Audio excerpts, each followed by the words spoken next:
Welcome to the Killshot MMA podcast for UFC Abu Dhabi. I'm Sniper, that's Monk.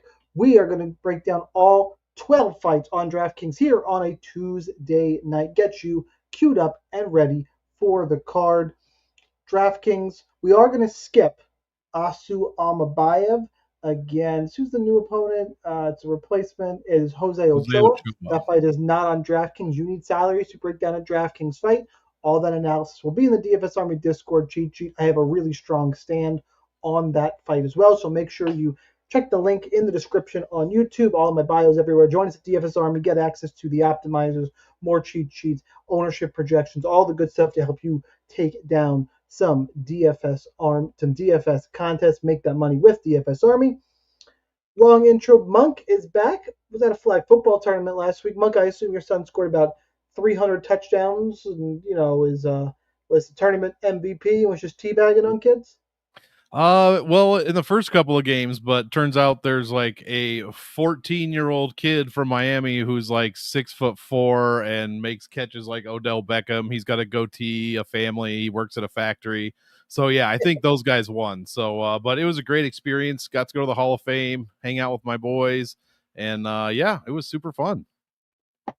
Well, welcome back. We had a pretty good week here on the show. Granted, family way more important, but had a pretty good week. The Paulo Costa screaming from the rooftop play came through. I think Kevin Holland was probably the biggest miss, and he admitted on X he jacked up a lot of parlays. What the fuck you doing, Kevin Holland? Hey, get back on it, my boy. Right. So we're going to break down all 12 fights. As a reminder, I think pretty disappointing. Mavzar Evloev and Aaron Pico is off. Aaron Pico not going to stay in the card. Mavzar is a great fighter when he can make it to fight day. I think I saw a stat like half of his scheduled fights have been canceled. not not a good look. Have some fights on this card going to break it all down. Before we do that, one more promo as all of the people come into the live stream. Ask questions along the way, guys. We will try and address them. Do these Tuesday nights on my YouTube channel and X account at Sniper Wins. The recording and everything we posted on the DFS Army channels. Make sure you sign up there. Discount code is Sniper to help you guys out there. I think that's good. I think we got some people in here. Let's go ahead and let's knock through these fights. So we already covered Evloev and Pico is off. Amabayev was gonna fight Temerov. Temerov is off the card. Amabayev now gonna fight Ochoa. Oh, one last thing I did want to mention real quick is that this card starts at 12 Eastern time on Saturday. Early start. I would set your lineups Friday night and then check for any changes and make last second adjustments, or just know you're not going to have Saturday afternoon to get everything going. So make sure your lineups are set before lock, 12 o'clock Eastern. Going to go ahead. Oh, by the way, I didn't even mention the main event. Usually I tease the main event in the open. It is Bobby Whitaker and Rainer de Ritter. See if Ritter can keep his upset train rolling. Co-main event, I think we get pretty weak pretty quick. Piotr Jan, Marcus McGee, Bryce Mitchell, Saeed Nurmagomedov. A couple good fights. All I the mean, name we values. get Bogdan Guskov. That's good enough for me. Well, how dare you shit on my underdog hype train, who for some reason refuses to get any respect. Just refuses. We will talk about that here in a minute. Let's go ahead. Let's start with the first fight of the night, as I need to adjust here. And we will go Damon Blackshear and Davy Grant. Blackshear, big old minus 340 favorite. Comeback on Davy Grant is plus 280. Your fight goes to decision prop minus 115. 50-50 each way between Blackshear and Grant. Your DraftKings salaries. Damon Blackshear is going to cost you about, who's up there in price? Why can't I find him? 9,000. Davy Grant is 7,200. Monk, 2 weeks since we got a breakdown, a statistical breakdown from you. By the way, our boy Vince likes the early fights. Did they switch the order? I have this as the fifth fight. I have all kinds of weird things here. I don't know if I love the early fights. Maybe for DraftKings we're going to talk about here in a second, but yeah, the only fights I'm interested in watching, if I take DraftKings out of it, the fights I'm like really interested to watch. Hebus Ricci, This fight, actually, Blackshear Grant, I am interested in this fight. I guess Shara MAB, and then Shara MAB, Bryce Mitchell, Saeed. Yeah, I guess the last four. And in the co-main event, I only want to see if Marcus McGee is as good as he's kind of looked recently. I don't. We'll get to it. I don't think he is, but it's not a super strong take. So anyway, let's go back. We teed up Blackshear Grant before Vince sidetracked me. Love you, Vince. What you got for us, Monk? Well, I sure hope this is not the first fight of the night. Um, I have Boudet and Buchecha as the first fight of the night, but we will go with this. I like this is a very close matchup as far as stats go. I just think Damone Blackshear is probably a shade better pretty much everywhere. They both have pretty good striking offense. They both land in between 4.75 and 5.25 strikes a minute. They both get hit with about 4 strikes a minute. Their takedown defenses are kind of similar, although Blackshear is about 10 points better. They both control about 50% of the control time. Blackshear, the main difference is he has not landed a knockdown, whereas Davy Grant had. Now, the minus 320 price tag I kind of get, but I think it might be a little too wide. Round by round, Davy Grant improves his basically all of his stats. I mean, his takedowns and control time stay the same, but his striking goes up by about 16 to 10% in each round. So does Damone Blackshear by about 25% from 1 to 2, and then 10% from 2 to 3. He also gets hit a bit too much for my liking in the third round, but Davy Grant gets hit basically every round. I just like Damone Blackshear a little bit better. Neither guy has beaten anybody really super good in the past few fights. I mean, it's Ramon Taveras, Asuncao, and Luis Smoka for Grant, and it's Alateng Haile, Cody Gibson, and Cody Stamen for Blackshear. I might have to change what I wrote. I think I said that he beat Batista, and that would be a mistake. Maybe on paper he did, but yeah, he kind of outstruck Batista, landed takedowns, 3 minutes of control time. That's probably his best opponent here. I just think Davy Grant, he's pushing 39, or he is 39 now, pushing 40. The age gap is going to be a factor. Both of them have about, similarly poor defenses, average to poor. But the offense for Blackshear, especially when it comes to reversals, especially inside the clinch and inside the distance, Blackshear's game just seems to be a lot better. So I like Blackshear in all formats here. You're not paying a ton for him. You're not paying a ton for either guy. I mean, Davy Grant's 500, almost 600 under his average, whereas Damone is a few hundred over his average. So you are paying up, but as far as 9,000 fighters go, I think Damone Blackshear has a decent shot of seeing some value, especially when every single time Davy Grant's been finished 4 out of 7 times, it comes via submission. So yeah, give me Damone Blackshear here. I like him in all formats. Davy Grant's put together a nice little UFC career. So kind of like somebody else in this card who I think is a little bit surprising. 7-6 in the UFC. And he's been around for a long time. Actually, I think it's actually 7-5 because he lost his actually this does count, doesn't it? 7-6. His fight against Chris Holdworth that I think was the tough finale.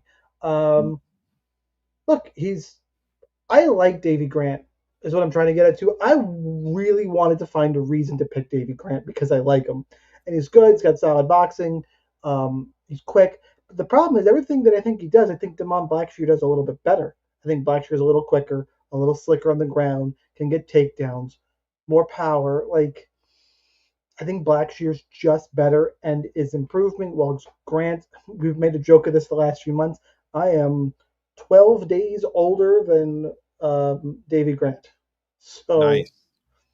fighters who are older than me are a concern, and Davy Grant basically is my age. So great. I just gave out my whole birthday. Sweet. I expect 40th birthday presents this year from all you bitches. Um, so I wanted to play Davy Grant. I just can't do it.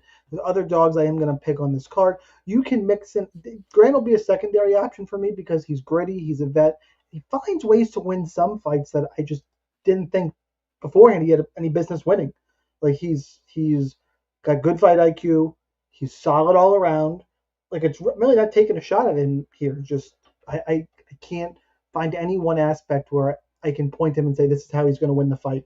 So I'm going to go Damone Blackshear. I will say, I know Grant's got some of that, it's been finished, but problem is up in this price range where Davy Grant is, I'll tell you, I mean, right off the bat, you got the highest.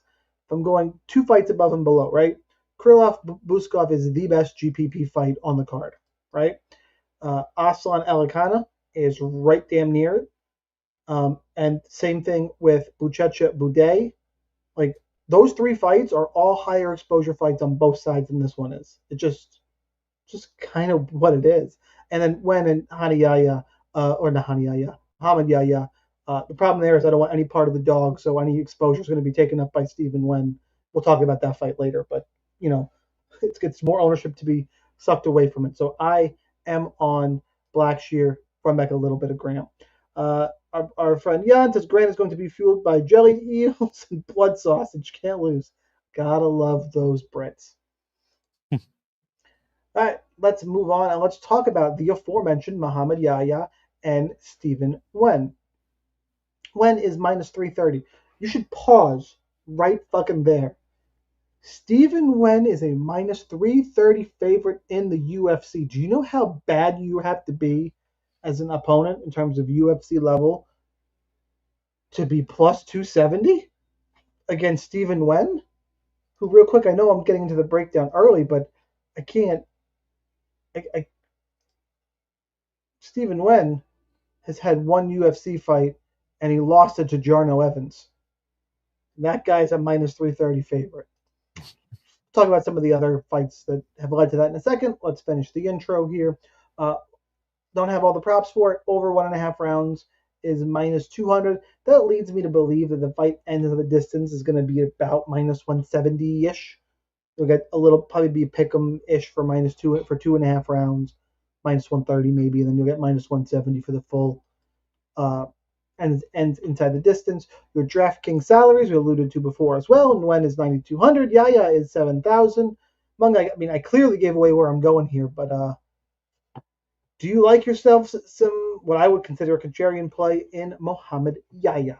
Hell no. This dude has looked absolutely terrible.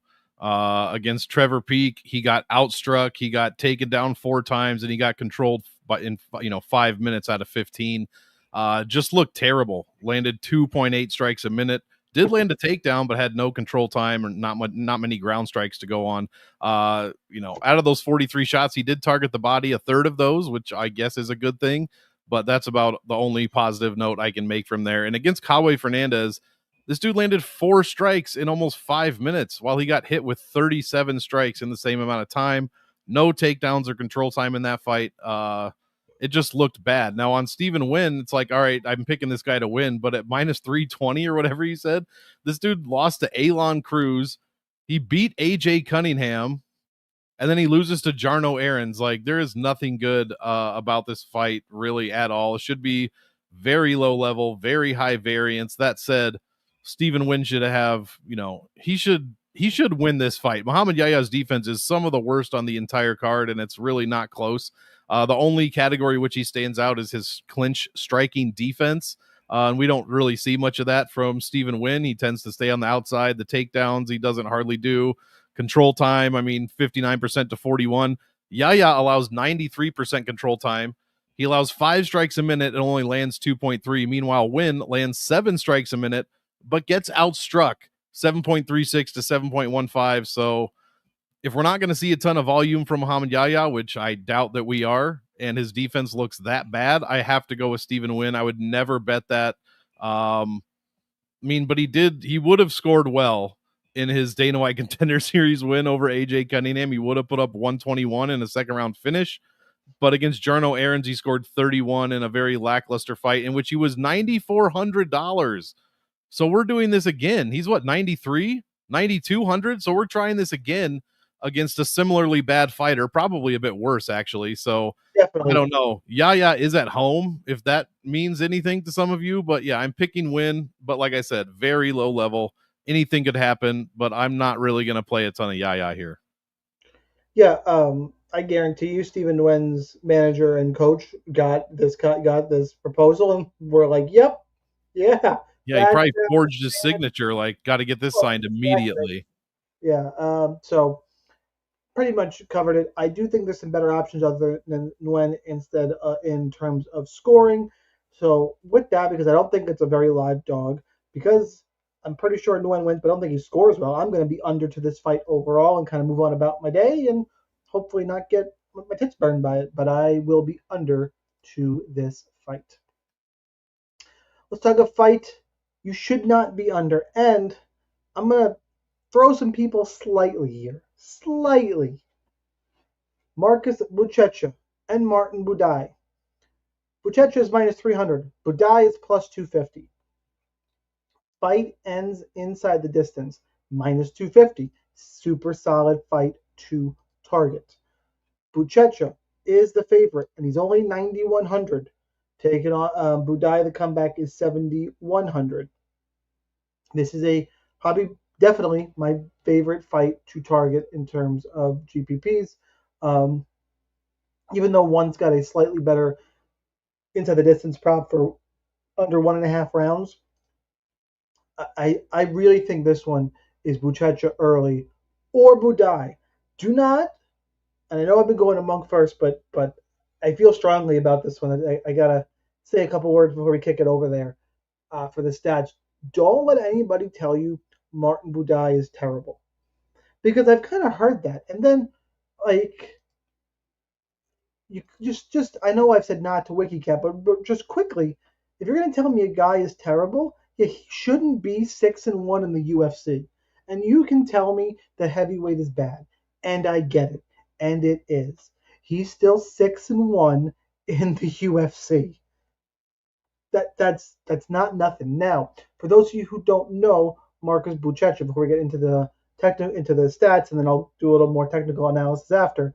Buchecha has been fighting and won, just like Rainier DeRitter. He is he's 5-1 as a MMA fighter, and you're like 5-1. What's he been doing? He is a 4th degree Brazilian jiu-jitsu black belt, fucking just psycho. The other thing to note about him, and I want to make sure the exact number is right here, because it seems weird. Yeah, he's 35 years old, so clearly that is and by the way, he's not a 5'4" heavyweight.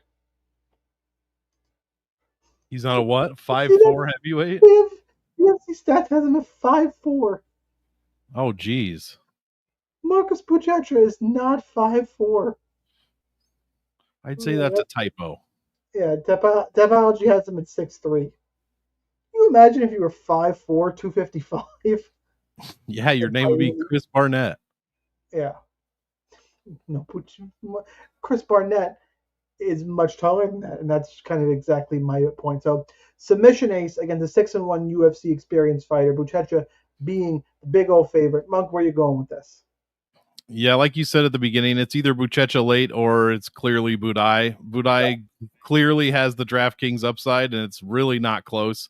All Buchecha does is submit people and take them down, and that's really going to be difficult to pay off a 90 something 91 did you say? Yeah, $9,100 salary. That seems kind of wild to me, and we have no idea what he's going to look like outside of round one. We know exactly what Budai is, but some people are in denial. He's just a slow plotting low volume motherfucker. Lands almost 5 strikes a minute. He's not a low volume striker. He never has been, and I really don't understand why people say that, and it's kind of aggravating. But yeah. Well over 4 strikes a minute in every round, over 5 in the second round. He has tons of control time himself, over a minute on average in each round, and that's cage control time. So he's, holding you up against the cage. He's not landing takedowns. Maybe he landed 1, I think, overall, something like that. Yeah, it was against Josh Parisian. He does have 100% takedown defense, but there's only been 4 attempts, and 2 of them were, I don't even remember who. Probably doesn't matter. His last fight, Sadi Baldiev, whoever that guy is. So, yeah, I'm picking Budai here. I know Buchecha has the the 4 degrees black belt, and but we have no idea how he takes a punch. We have no idea what he's going to look like when big old bald ass Martin Budai is holding him against the cage. He probably doesn't want to do that, but probably wants to keep it at distance. But this is crazy. Budai has never been an underdog in the UFC, not ever, and now he's like minus or plus 250 at 7,100. I don't even know what his cheapest salary is. Let me look. He was 7K against Uran Saltabaldia. That must have been a late replacement because those salaries don't add up. But other than that, he's basically, 8,000 is his lowest salary other than that. So he's never been an underdog. And now he's a gigantic underdog to a guy with 6 MMA fights. That is the important part. This is not a grappling tournament. It's not ADCC. You do get punched in the face here. So yeah, I'd have to see it from Buchecha before I, roster a ton of them, but it's obviously first round sub or probably loss, for this one. So I understand why you'd want to play both sides in GPPs, but I'm outright picking Martin Budai here. Well, I thought I was going to have to tell people, hey, don't sleep on Martin Budai. Now I'm going to have to tell you, hey, I'm still picking Buchecha. Don't go too far. To me, I am going to be. This is what I'm going to be overweight to both sides of, because I think if Buchecha wins, it's within the first 2.5 minutes, and I think there's a real possibility for the under 60-second bonus here. Like, I think of all the fights in the card, this is most likely for me to get the under 60-second bonus, and that's, again, it's not like I'm taking the biggest ITD prop and saying that actually goes to Aslan Elikana, but that goes to I was gonna say that one has a definite chance of a 1 minute finish. So does Guskov Krylov. Yep. I really like this fight. It just because to me it seems so. The more times I run it back, either Buchecha's going to get him real early and put up 100+ points, or he's not going to be able to get takedowns, and Budai's going to volume him, and at that price, anything goes. So that's why I love this fight. Buchecha, though, is physically strong. You have to worry a little bit about like what happened to Rodolfo Vieira and totally BJJ gassing out. But again, different fighters. Haven't really seen that from him. He has gone to decision before. He did lose that fight in one against Umar Kane, but he's gone the distance before. Kind of that learning experience fight happened there. Again, Budai has got the, I think, slightly deceiving 100% takedown defense, as you mentioned. I think Buchecha gets a takedown, finishes him early, but if not, I'm good to go in GPPs. Do not play this one in cash. Just love it for your tournaments.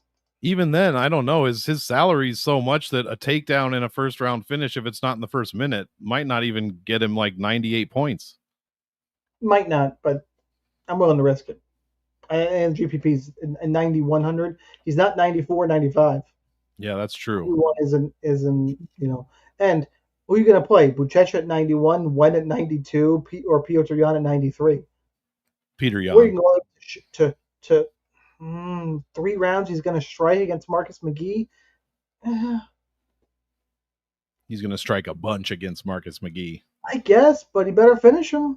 Otherwise, that takedown early finish is fine. If he doesn't strike, if he doesn't finish Marcus McGee, right, and they just stand and strike, he needs 150 strikes to score 90 points.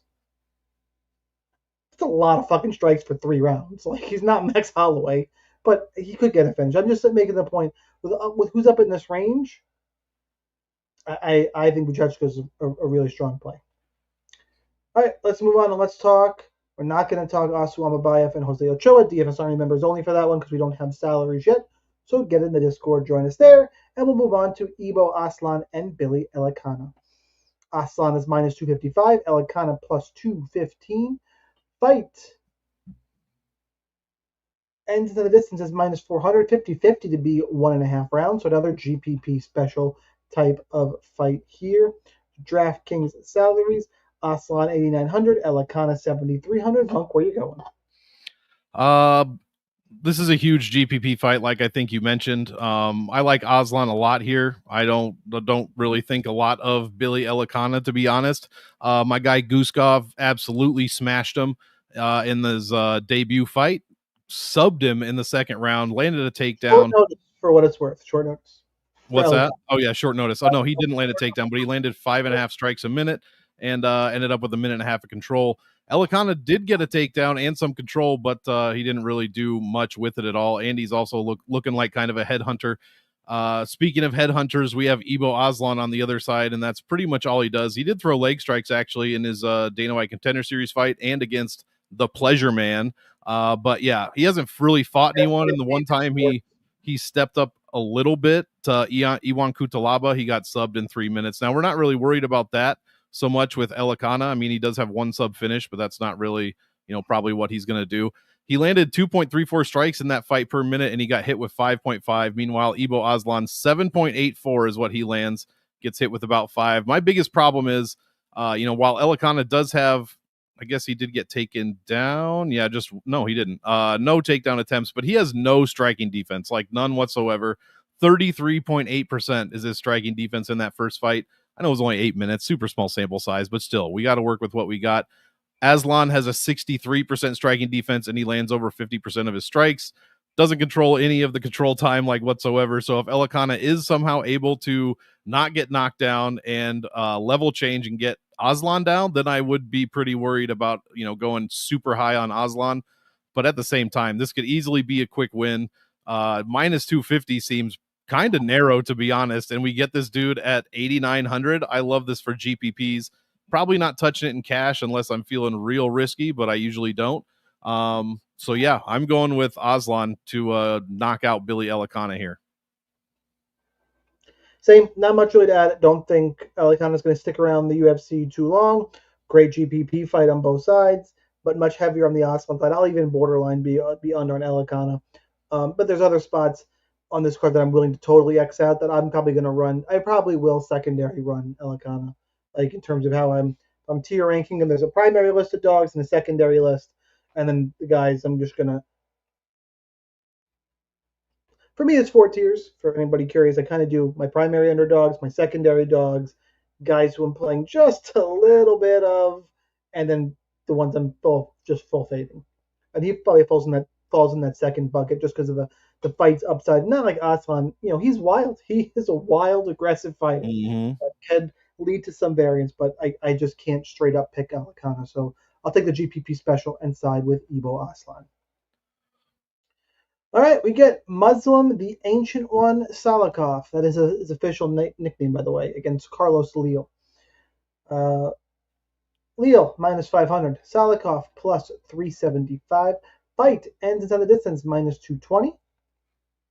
So another one that we expected to see a finish here. For DraftKings salaries for this one, Leal, second most expensive fight on the card at 9,400. Salikov is at 6,800. Monk, who you got? Well, everyone knows Leal should be 2-0 in the UFC. He got robbed. Yeah, robbed. Straight up robbed by the judges against Renat Fakhretdinov. Stuffed 17 of his takedowns. Fantastic. Did get outstruck in that one, but still landed 7 strikes a minute. And looked fantastic in the later rounds for sure. Muslim Salikov, I mean, this is the dumbest number I've seen, by the way. What's that? I didn't notice this because I really don't. I mean, a lot of times UFC stats is it's like the last thing I look at because I watch film and salaries and then some odds. 79 strikes in one round. Was it that high? Yeah. I saw it was an ass beating, but it was 79. Yeah, 8.5 strikes per minute is what that comes out to, or 18 and a half strikes per minute. And he still had 4 seconds to work with. Yeah, it's crazy. It was nuts. Meanwhile, Salikov, Salikov's like the opposite of that.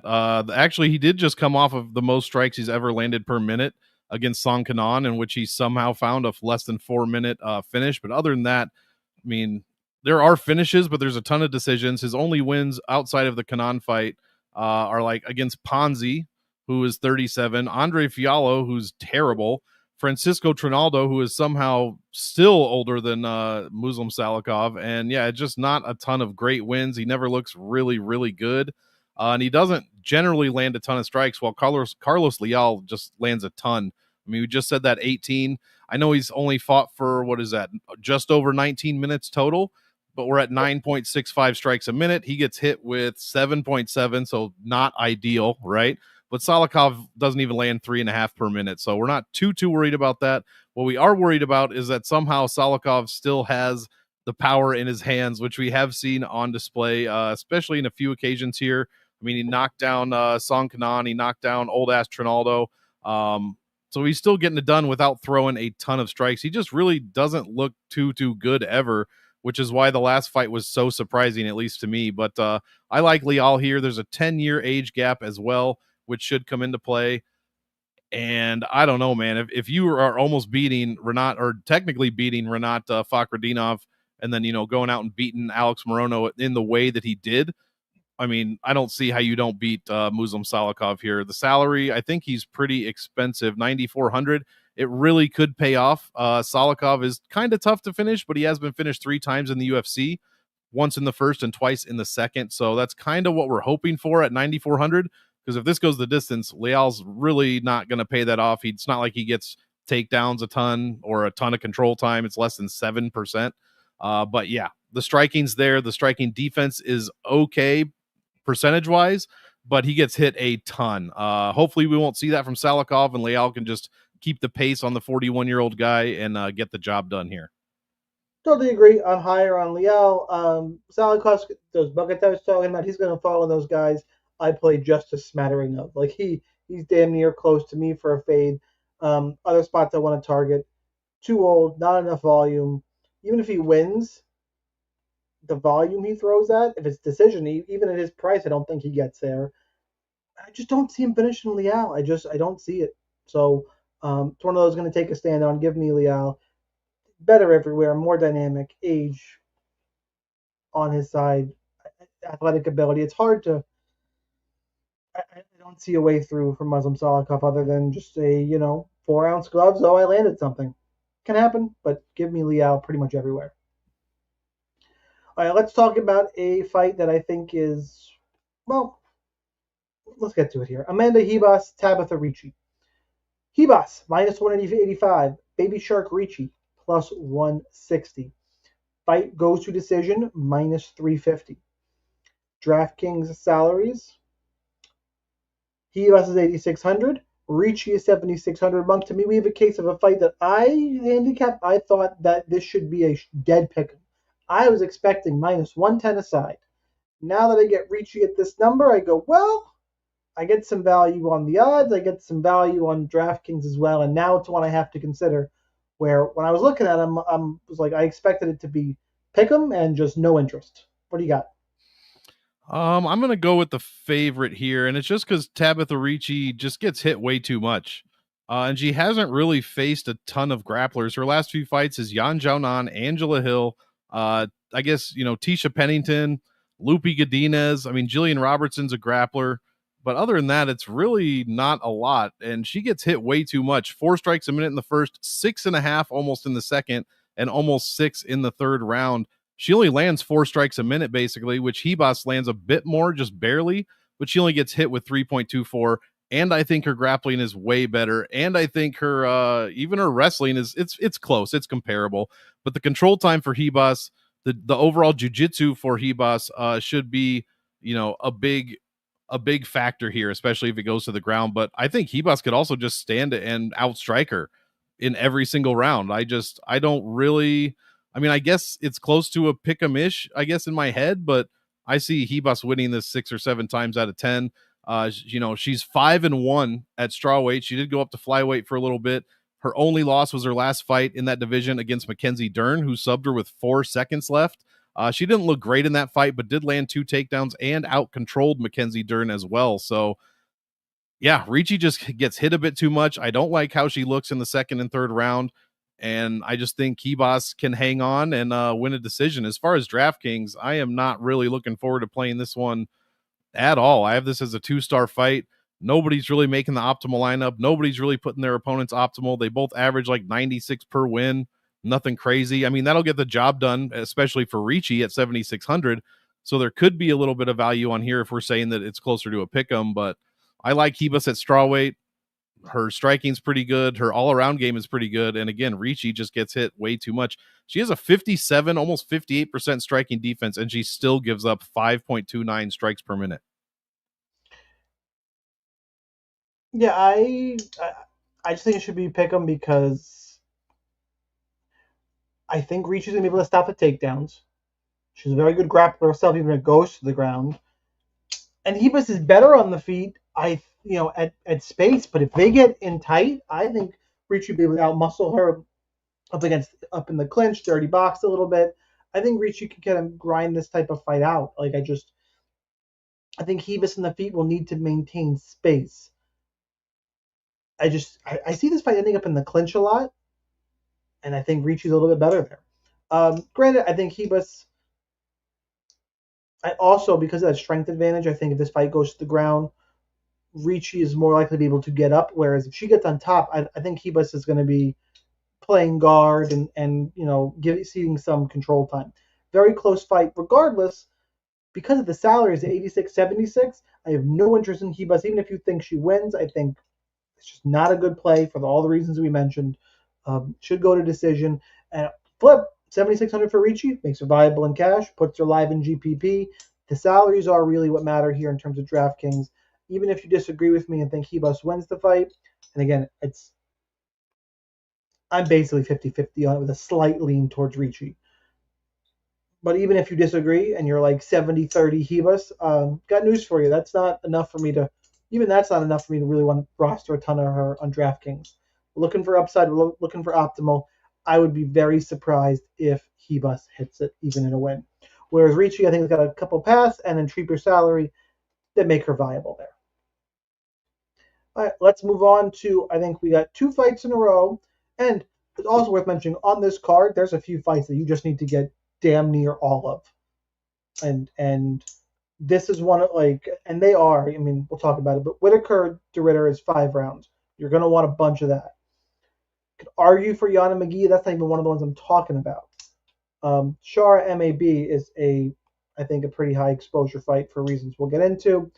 Krylov Guskov, which we're going to talk about, high exposure. We already mentioned Aslan Alikana, Buchecha Budai, and I'll give you a hint.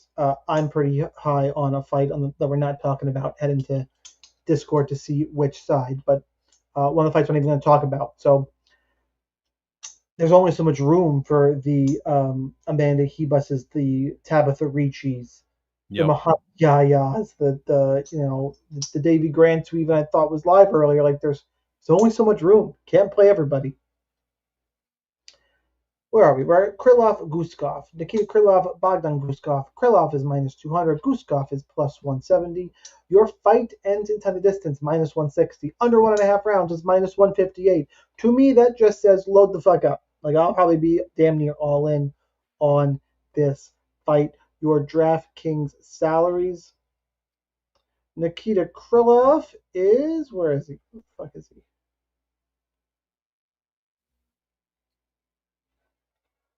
I think he's 8,700 for the fight. Yeah, 87. Bogdan Guskov is 7,500.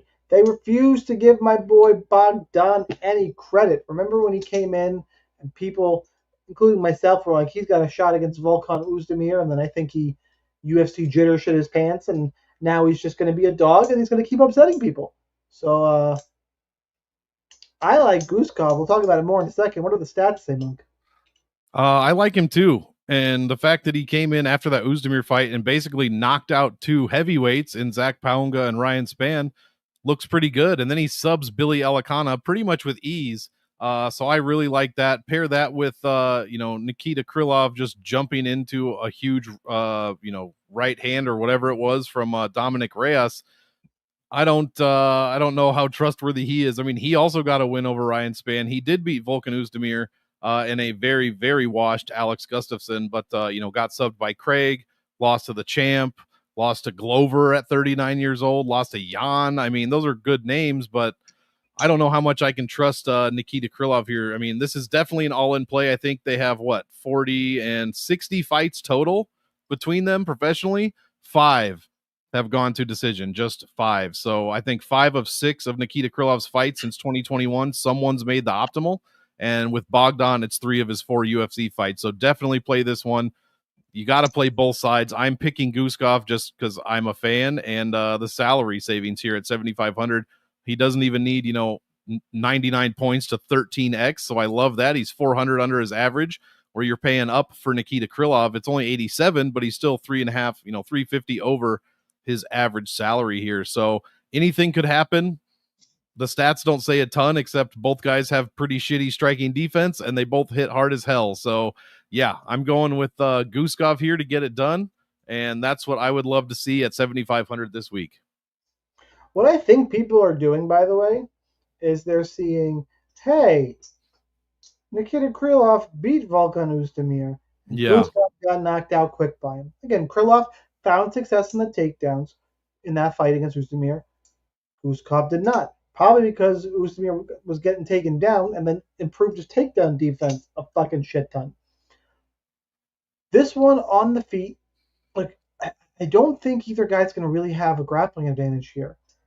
I think they're going to stand and trade. I've always thought Nikita Krylov is a little bit overrated. And I think if he can't get the fight to the ground, I think he's in a shit ton of trouble. Whereas Guskov, I think is more live there. He'll be fine on the feet. That being said, a Krylov win's not going to sink me in GPPs. This is a 5-star all-in fight. I said it at the open, but let's reiterate here.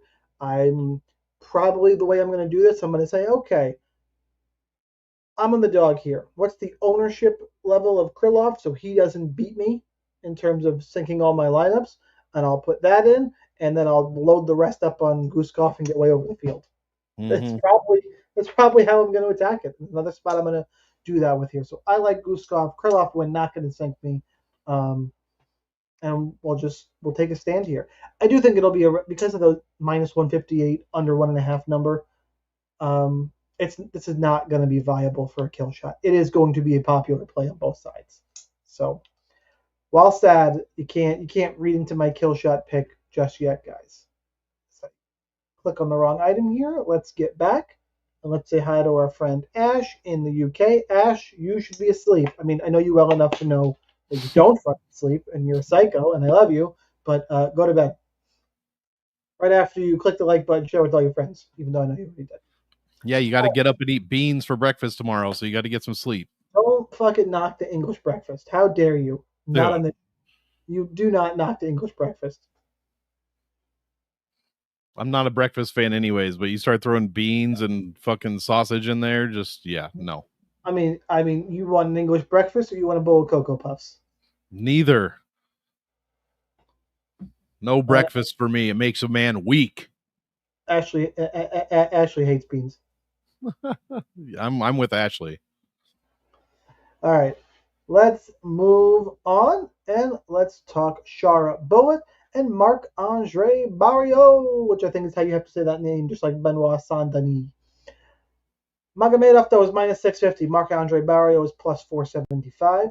Fight ends inside the distance, minus 225. Should see a finish here. Two guys who should stand and trade, although MAB could look for a takedown here. Could. Shara is the most expensive fighter on the card at 9,600 because anybody who's going to stand and trade with MAB, whose name is not Michael Venom Page, is going to have some issues, my opinion. Barriault is 6,600, but I know Monk is not a Shara fan, so I want to hear how this goes. Who you got? Yeah, he's way too expensive to play, in my opinion. It took like two double spinning back fists to finish Armen Petrosian in the 10th minute. He did score well, 106. He did make the optimal that week, so I can't totally shit on him. But not beating Antonio Tricoli before the third round is a crime, and that's probably why he can no longer fight in the USA, because they just won't let him in because of that, to be quite honest. So I don't think that's why. Yeah, maybe not.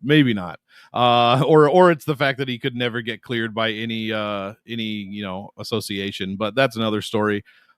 Yeah, I was looking for a reason to pick MAB. I mean, both guys strike very well. It's like 6 strikes a minute. MAB does get hit more, but he also has a better significant striking defense. I don't know what that says. Just people just like to tee off on him. But both guys have very, very lackluster, striking defense. And it shows. I mean, Shara, he lands almost 6 strikes a minute in every round, but he does nothing else, nothing whatsoever. While at least Barriault, the takedowns are very few and far between for sure, but he does average, over half a minute of control time in each round. So I assume that's cage control time, which is going to, play into his hands here against Shara, who really needs to be at distance and open space to really, get anything going whatsoever. He's outlanding all of his opponents. Great. Went to decision with Bruno Silva, who's a human finish. He gets finished. I don't know. I was going to say human finishing machine, but that makes it sound like he's finishing, and he's not. He went to decision with Michael Oleksiejczuk. Some kind of porn star, and I still don't know which side. Yeah, there you go. He went to decision with Oleksiejczuk, who I think is in a different weight class now. I don't remember, or that was his new one. I can't remember. But either way, he's a round one or bust guy, and he went all 15 minutes. Petrosian, like I said, 10 minutes. Then he gets cut from the UFC. And then Michael Venom Page, he didn't do a fucking thing against him. 2.5 strikes a minute. I mean, in his defense, Page didn't do shit against him either. So, any Michael Venom Page fight is a very, very hard stay away. It's even worse than Izzy. Like Izzy's always a stay away in DraftKings. Michael Venom Page is definitely more of one. Add to that this dude scores like shit when he wins. It's like 92 points. Outside of that 106 that he scored, his average is still just 92. 74 against Mikal, 93.5 against Tricoli, 97 against Silva. All those things, all those numbers have in common is he is not going to make the optimal lineup if that's the case. So I don't trust him. I mean, I trust him to get the win, I guess. I don't trust him to finish early. And I do not trust him to pay off this salary. So I'll be well under the field on Chara Magomedov. And if he dispatches Barrio in the first round, which has happened 3 times in the UFC, then I'm probably going to be out some points. But at 9,600, this just seems like a clear stay away. And add to that, if somehow Barrio gets out of the first round, like he all of a sudden becomes quote unquote a value play at what's his salary? Like $6,600.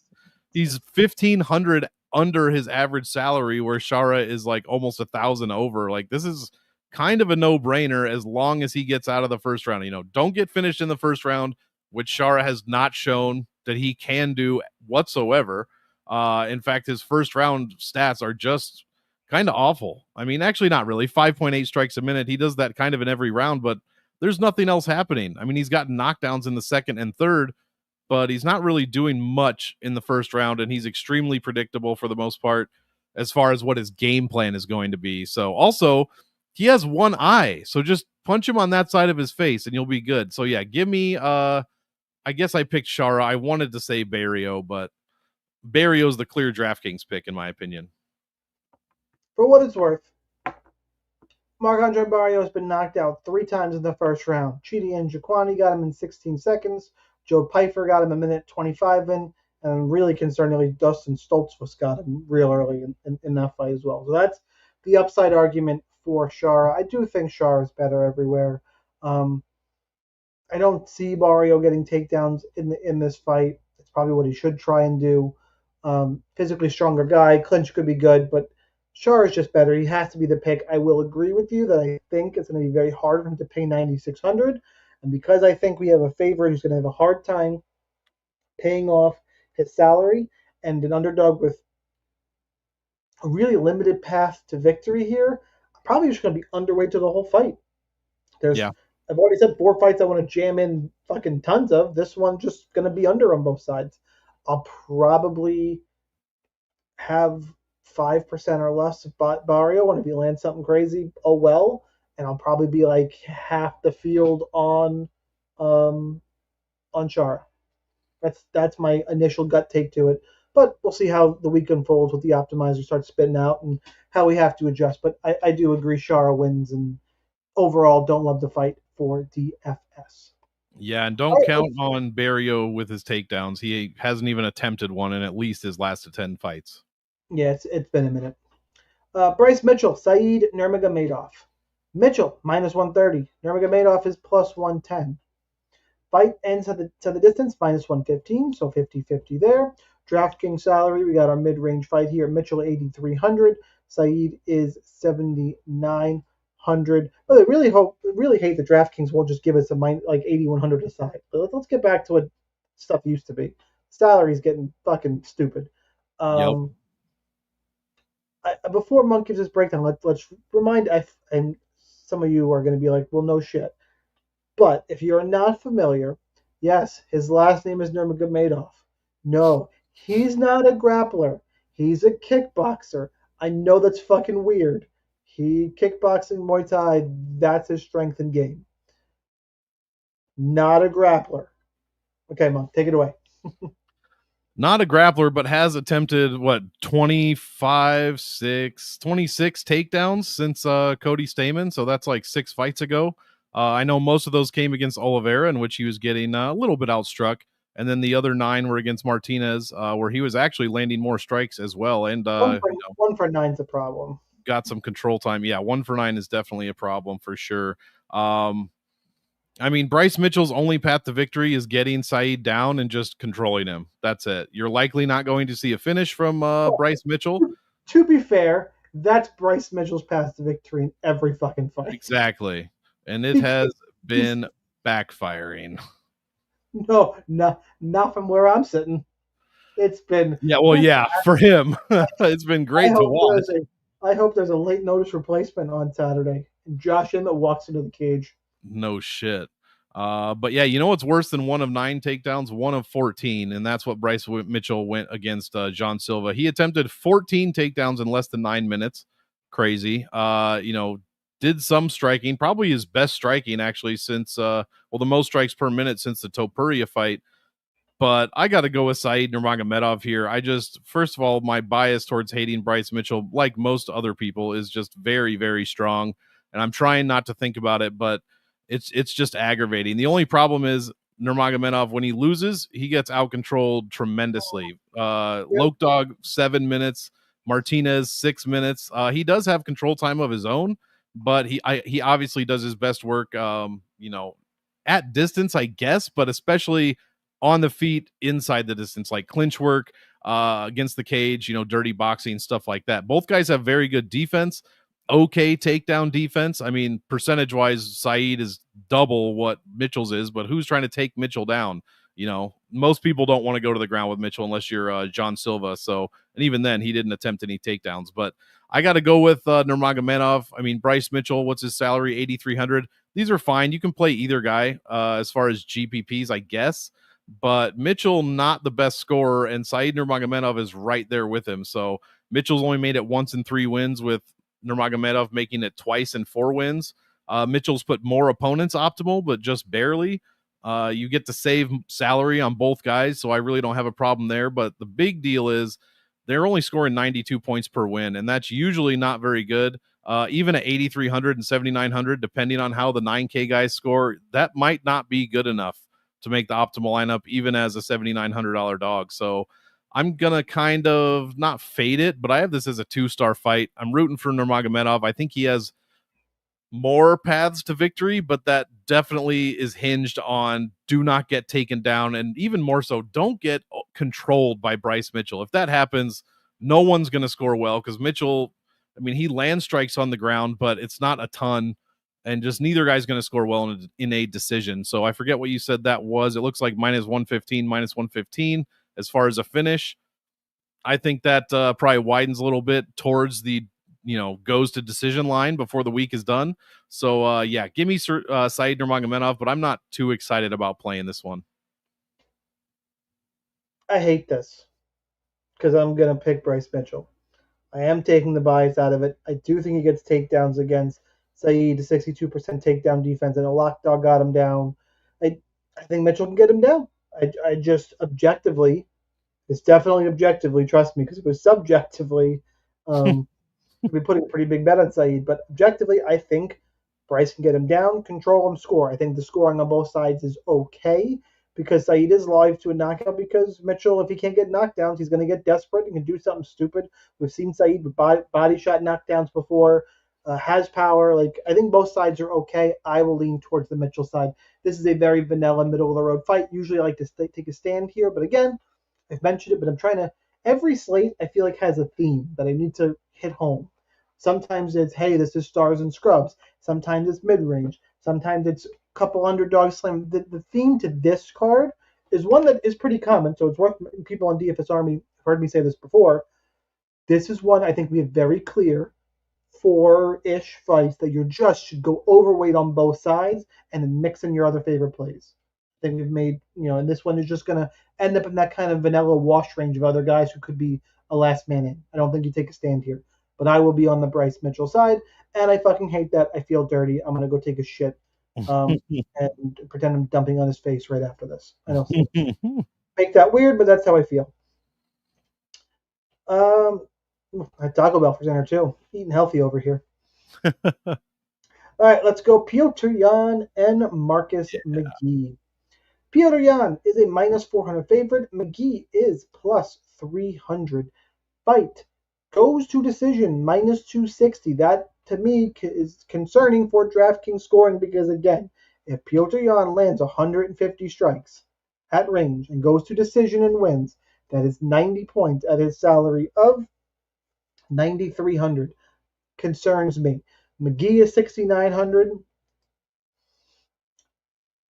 I think this is a bit fast for him, but I mean, maybe not. He's 4-0 in the UFC with 3 finishes and a dominant win over Jonathan Martinez. This might be about right, actually. See where he's at. So I don't know if he's quite this level. I it's one of those we're gonna find out. And I watched the tape on him. He's real good. I just feel like I just this is not the right analogy, but skill wise, he almost feels like a Neil Magny. Like he's gonna be in the top 10 for like ever. But I don't know if he's gonna really make a run. Maybe I'm wrong, and that's what he's going to find out. We're going to find out against Piotr Jan. Make me look silly, but for me, and again, sorry I went first here, Monk, but it's pretty straightforward. It's Jan by decision. You can play him in cash games if you want some safety. I don't think there's a ton of upside for me personally, based on how I think he wins the fights in that decision prop. And McGee will be that secondary dog option because how often do you get to roster a guy as an underdog who's 10-1, looking real good in the UFC? It's So, true. and for what it's worth, Peter Yan has terrible fight IQ. Like anything could fucking happen here. Yes, I'm talking about Aljamain Sterling again, but it could definitely happen. So give me Yan, and that's my fight breakdown. Monk, I promise you can go first for the main event. I jumped in on you. Oh, you're all good. I'm a big Marcus McGee fan. If you've been playing him in DraftKings, you've had him on the optimal lineup in 2 of his 4 fights. He has won 4 in a row, but let's step back. It's Journey Newson, it's JP Bays, and it's Gaston Bolaños. Yeah, the Martinez fight was good. I loved that fight. That's a great win. Great win. It is a great win. But Peter Yan, this dude's losing to champions. That's it. That is it. And he's beating, guys that are either fighting for titles or ex-champions themselves for the most part. And he's looking pretty good doing it. Yeah, I agree. He does have pretty bad fight IQ, and his personality has a lot to be desired. I think I was the only guy who was still an Aljamain Sterling fan after all that shit. I just couldn't. I No, still. I loved Aljo.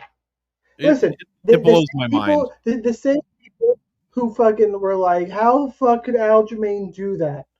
Are the same people who are like, how the fuck could Anthony Smith not take the title? Yeah. It's the same person. Mm-hmm. It's the same thing. And you get hit in the face and see what fucking happens. Didn't even just get hit in the face. He got fucking kneed in the face. Like it's different. That's people who are like, that wasn't that hard. No, that was a hard shot. And then if you're smart, and so you can hate it all you want, spirit of company, all that bullshit. You got to think, it's that payday. You probably, if you can think this fast, you're gonna get a disqualification. You're gonna be the champion. You're gonna make money that way. There's gonna be a rematch, and they're gonna run that back. And that's another pay-per-view. Like that's a lot of money. And now you're the champ. Dollars. That's millions of dollars, and you're the champ. And if you want to take it one step further, which people hate this fucking point, and now I can make it. It's how at least I made a ton of money in the rematch. He won the first 3 rounds and gassed out because he was too excited, didn't have that championship level experience. And in the second fight, what did he do? He managed himself better, and he whooped Piotr Jan's ass. Yep. So for what it's worth, the only reason he was going to lose the first fight is because he gassed. But sorry, we digress here. So Peter Yan's rough for me. He's not quite Bryce Mitchell, but he's I think what bothers me about him is he's a dum dum, and I don't like dum dums. Yeah, not the brightest crayon in the box, I believe they say. But yeah, he should also be 9-5. There's no not 9-5. Sorry, 11-3. There's no way he lost that Sean O'Malley fight. It's just not a possibility. Even Sean O'Malley doesn't believe that. And that's the guy that says he beat Cheeto Vera in the first one, even though he was on the ground, not winning the fight. But yeah, minus 380 is probably about right. Peter Yan is probably better everywhere. The quickness on the feet, the striking display that he can put on against certain people looks fantastic, and we just haven't seen it from McGee. Like, I'm rooting for him, but I can't. I mean, his strength of schedule is not comparable. It's not even the same fucking ballpark as what Peter Yan's got going on. So McGee's got fantastic defensive metrics, but again, it's all outside of the Martinez fight. These are all like scrubs that are no longer in the UFC. Like, that's just what it is. And he did exactly what he was supposed to do against them, whoop their ass. So we do love to see that. I just think Peter Yan they say this is a levels fight. This is of several levels above who he's been fighting for sure. So I'm going with Yan by decision. It is going to be tough to play him at 9,300. He's not probably going to score very well. But if he loses, McGee is definitely going to make the optimal lineup. So I'm going to have some McGee. I'll have some Peter Yan. I think I have this as a 4-star fight. I don't know. I might have to change that to 3, but it's probably for all the upside on the huge underdog here. I just think Peter Yan is better everywhere, and we're going to see that here this week unless he does something real dumb, which is not out of the realm of possibility. All right, guys, main event time. Smash the like button, share with your friends. Let's talk Robert Whitaker, Rainier de Ritter. Whitaker minus 150, de Ritter is plus 130. Fight ends inside the distance is good old minus 265. DraftKings salaries, Whitaker's 8,400, de Ritter is 7,800. Monk, I won't step in first as I did in the co-main. Main event time, break it down. Who you got?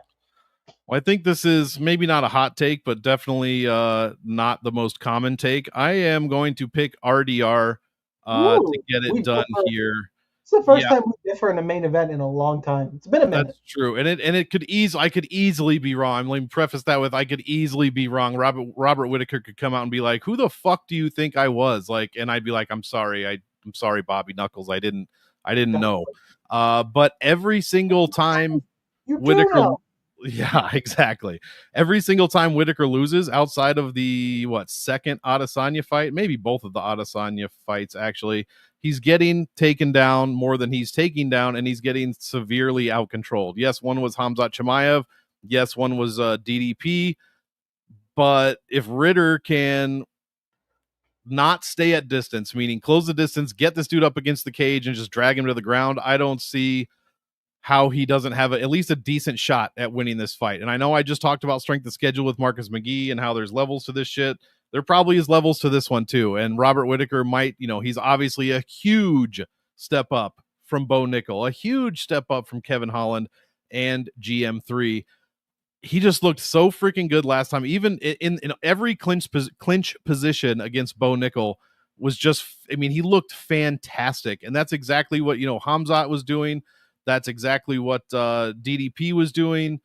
Everybody's like, oh, he smashed Alaskarov and he was supposed to lose that fight. Well, I don't think. I think Alaskarov's fine. He hasn't proven anything in my book, and technically RDR hasn't really either. But I just think Robert Whitaker is probably, I'm not even going to say fight old, but he's taken a lot more damage for sure than RDR has, and I think the very specific path that de Ritter has to winning this fight has happened before to Robert Whitaker, and I think it could happen again. Now, at any time, especially round 3, 4, 5, Runner de Ritter could completely collapse. We don't know what his cardio looks like, especially in the 4th and 5th round. Even in the 3rd round, it didn't look the best against GM3. I know he got the finish, and we only saw it for a minute and a half, but he was clearly a little bit tired. Robert Whitaker is probably not going to get tired. It's just the defense. His takedown defense is 81%, but he gets kind of out controlled. It's about 50-50. I just think de Ritter has a clear path, and the guys we've seen do take that path to victory have won the fights over Robert Whitaker. So I got to go with de Ritter. It's probably not the smartest pick, but we're gonna go with it. Again, would not be surprised if Whitaker just put me in my place and was like, yeah, you must have forgot. So give me RDR, but I'm really looking forward to this one, especially if he wins. Like, RDR, the ceiling is the fucking sky after this if he wins this one. So it's going to be pretty exciting to see what happens either way. Because if Robert Whitaker wins, he's only 34. He's kind of getting back into the conversation. Maybe he fights. I guess, did he fight Paulo Costa? Yeah, he beat him. He kind of beat his ass actually. So I don't know who you would put him against, but he's got to be back in the conversation. I mean, it sucks that he's also Probably, lost the DDP pretty badly, so it you might be a probably, couple fights, but you probably get you probably get a Dricus rematch, honestly, I mean, it could be there for sure. because you got to have I mean, Izzy's who not going to do anything.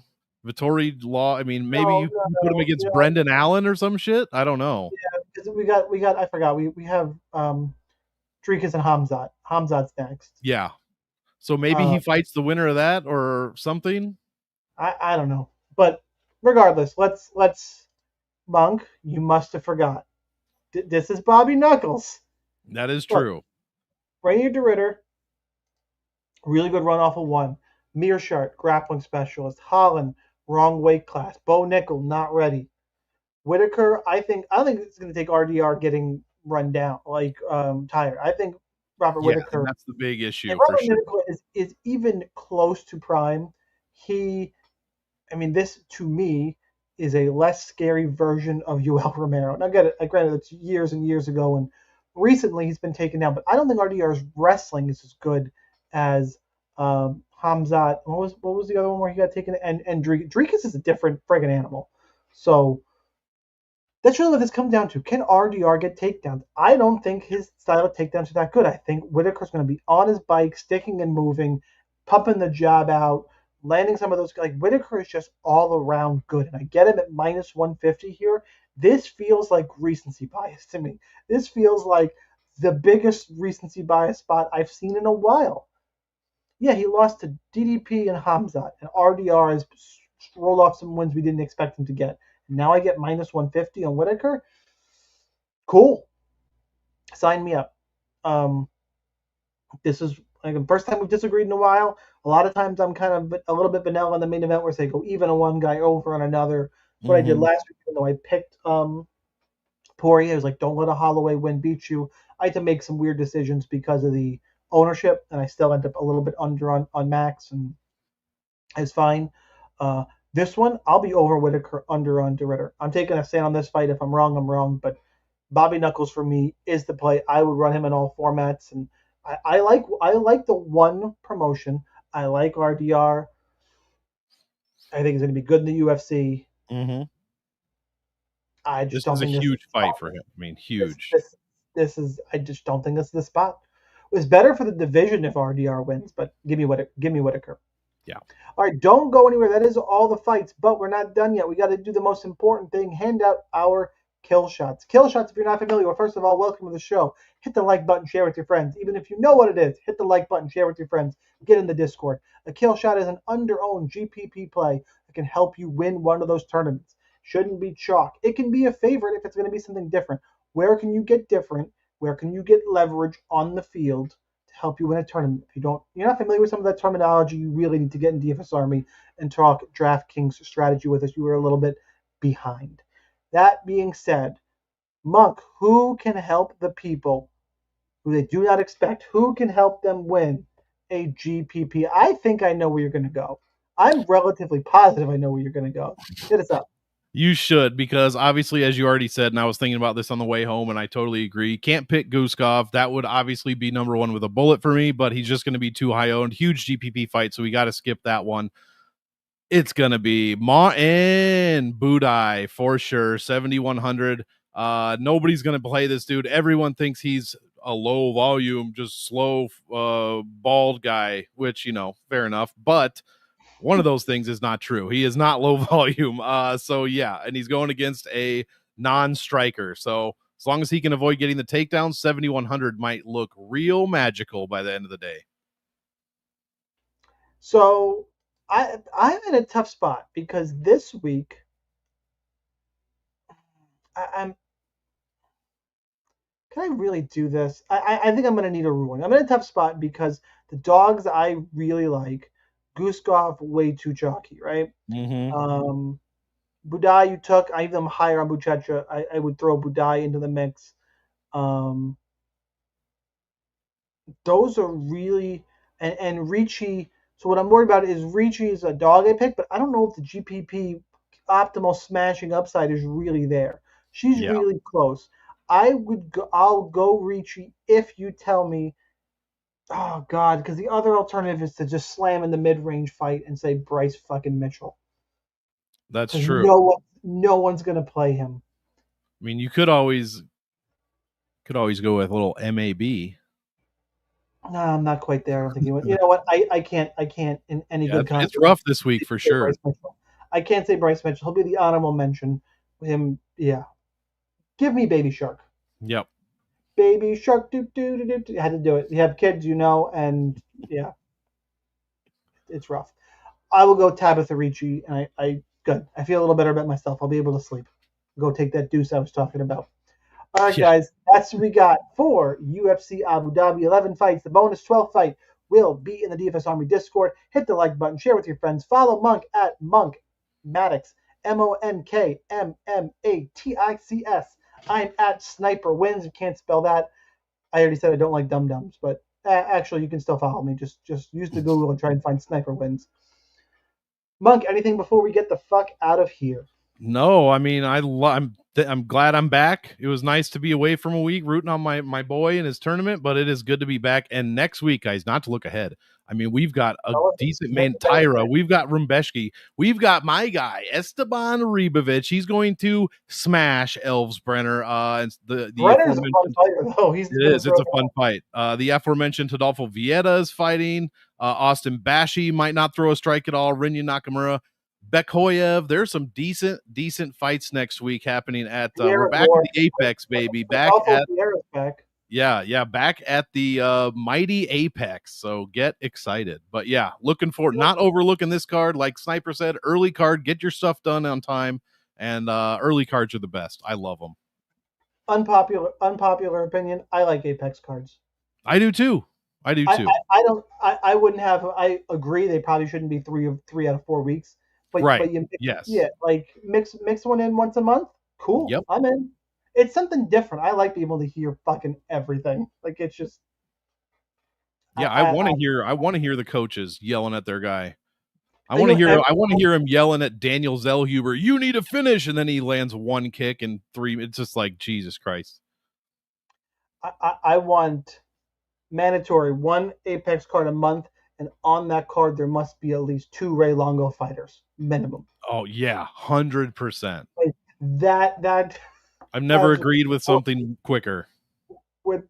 That's worth the price of admission. So yeah, should be a fun card next week. But we got to get through this week. Helmets up, guys. See the helmets up at the top of the leaderboard. Make sure you join us in our one of those helmets.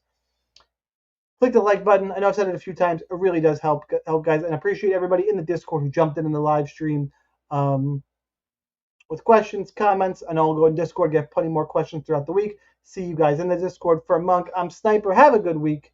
We'll catch you next time.